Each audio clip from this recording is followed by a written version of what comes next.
I mean, no one even likes that band anymore. Give me a pizza! No one likes Evanescence, bro. Her career is short, wasn't it? No, Let's be real. she's crushing it. What is she doing? Yeah, Alexa. No, yeah, no, she's in TV. She's been working steadily. I don't think this role. I don't think this movie was anybody's fault. I really don't. No. Dude, she's been crushing it. She was in The Man in the High Castle for 40 episodes. She's in FBI Most Wanted. She's in Mob City. She was in Clash of the Titans. She was Andromeda in that. She was in The Mist, Feast of Love. Feast of Love.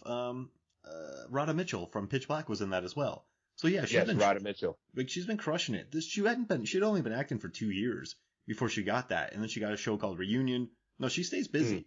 So okay, but I don't think for her though, this is what was asked of her. You got to be this tough prisoner, and then just get murdered. Like, there's really no role there. No. She has no arc. And she has no arc at all. And I'm not trying to say like she looks the part. Like, she got adequate. Like, she got suitably jacked for this movie. She got in shape. She's in great shape. She's in great shape. She's in great shape. But this isn't her movie. It's really tough. To be that committed to a role that is essentially a Vin Diesel joint. I mean, this is about him right now, and 100%. But justifiably too. I mean, this dude had XXX under his belt. He had Fast and Furious under his belt. Let's forget about Man Apart. Those kind of movies. I love that he left Fast and Furious, which is all about family, to go do A Man Apart. That always makes me laugh. Yes. But he had, so he did what? Fast and Furious, then he had XXX, he had Man Apart, Pitch Black was already a hit. I mean, he was just printing money, and so he was on a roll. They got over $100 million for this. Yeah. And this is why when you say they ran out of money, I'm like, no, they didn't. No, they didn't. And this is 2004 $100 million. This isn't 2021 $100 million. Yeah. They opened the Universal Studios vault like boop boop boop boop boop boop boop bum bum. Vin, here is all the money we have. Make the craziest movie about bounty hunters you can possibly make. They just gave him the whole thing, man. And so they made 5 movies here. And then what's the last one? And the final movie is Mortal Kombat. Movie 5 is Mortal Kombat 6, The Rising of Riddick. All right. And in The Rising of Riddick, he actually gets the shit beat out of him by the Lord Marshal, bro. He's about to lose. He takes a beating, bro. But the rising of Riddick occurs because the real strong encouragement, once again, of Lady Vaco to Lord Vaco. All right, it's time to take over, bro. Your time for advancement is now. You're going to be the one that gives the speech at the company picnic this year. Let's go, big boy. She's just motivating him, and he steps up. Carl Urban was just getting off of Lord of the Rings, and he wears a helmet a lot in that movie. So he's moving on to this film, and he said, I didn't tell you this, David, but I didn't want to wear a helmet this entire movie. So he gave himself that awesome haircut. Or awesome, and he gave himself a very unique haircut, so that when David saw it, he's like, oh, we got to show that hair. So Urban, to get out of a helmet, gave himself a sweet haircut. Dude, the haircut is mint. And listen, it's not. Before we get to that final fight, I just want to run a little something by you here, because they dropped this movie in June. This was a summer movie. It was supposed to be a tentpole, yeah, absolutely. But it's crazy though. It opened up against Harry Potter and the Prisoner of Azkaban. You are not beating that, right? You are not beating a Harry Potter movie. It doesn't matter what you are. No. And it was also up against Shrek 2, Garfield, and the Stepford Wives when Will Ferrell was throwing heaters every week. So it opened number 2, and it opened with 24 million. But the next week, Dodgeball comes out and The Terminal. And then Chronicles of Riddick drops to number 6. Harry Potter, Shrek 2, Garfield jumped ahead of Chronicles of Riddick in its second weekend. You should apologize for that. Chronicles of Riddick made 9 million. That's horrible. In its third weekend, you had Fahrenheit 9/11 White Chicks, which opened at 20 million, which makes me laugh. I love that. And then The Notebook, which made 14. But then, oh god, Chronicles of Riddick dropped to 4.5 million, and it ended up in number 12th spot. Then Spider-Man 2 opened. Nothing's touching that. Nothing even opened up against that. No. But then it dropped down to 13th and made $1.3 million. So this movie fell off the face of the earth. Yes. Quickly. Yes. And I mean, I can see that though. I think people, you know what I think is interesting too, Norbert. And before we go on break, I just want to pitch this to you. I was thinking about this. Where Pitch Black, right? Super cool. Saving Private Ryan, super cool. Boiler Room, super cool. I'm just gonna keep saying super cool. Just Fast and Furious, super cool. Man Apart, super cool. Triple X, oozing cool. But then you go to this movie, and it's the first glimpse of maybe like a dorky Vin Diesel. This isn't fur jacket Vin Diesel. Does that make sense? This is a Necromonger kind of dorky thing. So I think people were expecting something awesome, and what they got was this, which is still fun. When you watch it all these years later and you kind of have that, because the expectations are gone, you can really enjoy it. Right. But look at Pitch Black's numbers. It did, it jumped off to 11 million. Then it sort of then it had a good hold to 7, then 5. Like it actually held. It wasn't. It didn't have a steep drop at all, and it was in the theaters longer than Chronicles of Riddick was because people liked it. So I just think, man, I think Chronicles of Riddick was just the first glimpse of dorky Vin, right? And then that disappeared for a while. It really did. That kind of Vin was gone for a minute, and I think it only started coming back recently now that he is, he can kind of print checks now for his movies. Deadshot? Yeah, I mean, I love Bloodshot. We just released our second anniversary episode of that. Make sure, Bloodshot, and then he did The Last Witch Hunter. I mean, he voices Groot. He's back in his D&D phase, right. I mean, F9 just made bank. So if you're Universal, and Vin Diesel comes to you and says, hey, my movies make $1 billion, and even in pandemics, they make $700 million. Like my movies, seriously. I make you money. Fast 7 made $1.7 billion.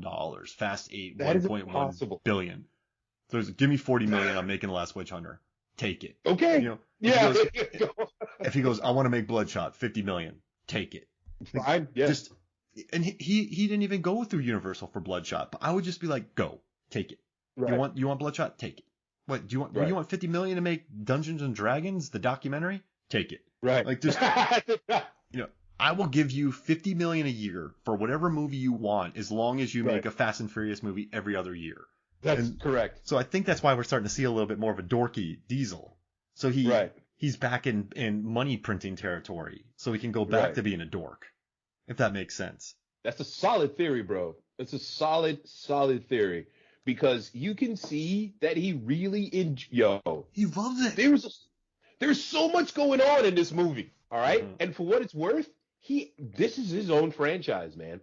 This is you can't ever pass this off to somebody else. This is his franchise in the vein of Die Hard's Bruce Willis. Arnold could have done Predator 2, but he didn't. So The Terminator is Schwarzenegger. That's his franchise. For Christ's sake, he came back at 70 years old to be in Terminator Dark Fate, man. And they managed to put him in Terminator 3 as the T-800. They just took his face, and he's in the deleted scenes. So, yeah, Vin, this is his franchise. And I want another one. I want number 4. Make it. 3 was awesome. Dude. 3 was awesome. Yeah, we're going to get to that. That's going to be sweet. And that's another movie that's 3 movies, but I still love it. And also, I want another Last Witch Hunter, and I want another Triple X movie, because I'm telling you, dude, Triple X 3 or Triple X Return of Xander Cage, that movie's a bomb. Donnie Yen, Tony Jaa, like that's a badass cast right there. And this one, man, I love that he has an original franchise, and no matter what you think about this movie, I reached out on Facebook and I asked people what they thought about it, and Billy, Jesse, Neil. They all love this movie, and I think there's a reason, because it's just there's a lot of love in this, man. David and Vin love this movie.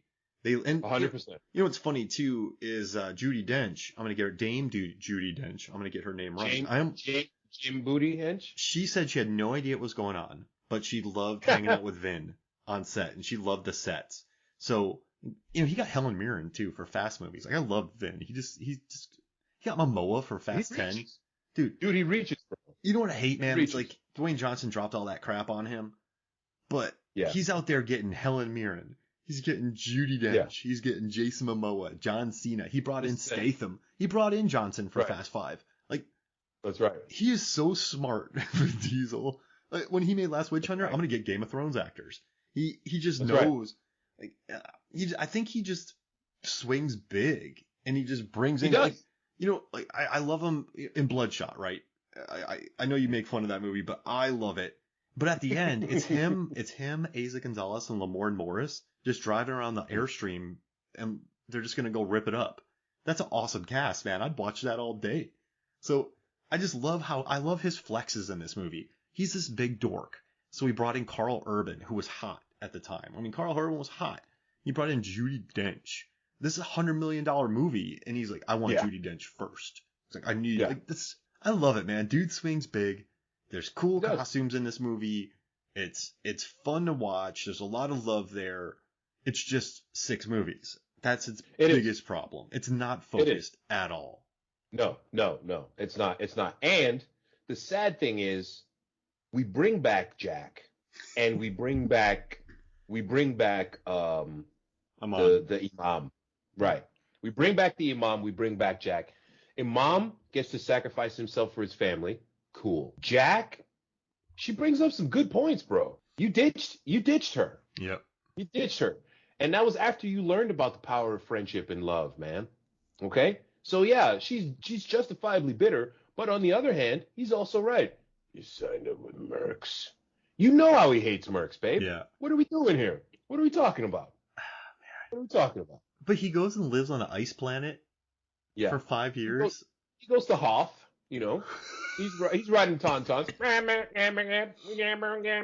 riding the tauntaun. He's ripping arms off of Wampas. He's just ripping those arms off. Okay. So did he go to that ice planet because he doesn't trust himself around other people? Or he didn't want it? He said he went there to make her safe. Because if she knew where he was, people would get her. And does that make... So... Well, if no one can find him, it doesn't make sense to have her around. It's another problem with this movie. The characters definitely have motivations. Sometimes it's not super clear or it doesn't make sense, right? Mm-hmm. Keith David explains that, hey, James Judi Dench is the one who put the bounty on your head. The Celestial. Right. So that she could talk to you about, you're a Furian. And Furians have a lot of fury, and the fury is the power. So after she explains that to you, which all boils down to, these cats want to kill every human in the universe and take them to the verse that is the underverse or whatever. But the bottom line is they want to kill everybody. He goes, it's not my fight. Defiant until the end. Yeah, that's not cool, James Goody Hench. It's not cool at all. Just... main stoolie head.